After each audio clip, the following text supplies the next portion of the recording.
Imagine buying a TV that looks like a painting but secretly plays like a gaming monster. This is the TCL A400 Pro NXTVISION, and honestly, it might be the biggest Samsung frame killer yet.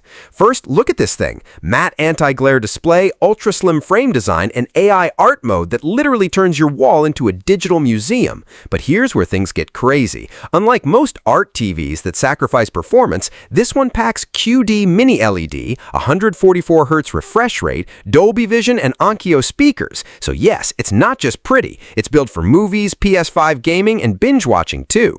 Now, some reviewers say the contrast isn't perfect, and dark scenes can look washed out. But for the price, TCL might have just created the best value art TV in 2026. And no, it's not a scam. It's officially listed by TCL, reviewed by major tech websites, and already getting real-world feedback online. So the real question is, would you buy this over Samsung's The Frame? Because TCL just entered the art war, and they didn't come quietly. Follow for more brutally honest tech reviews.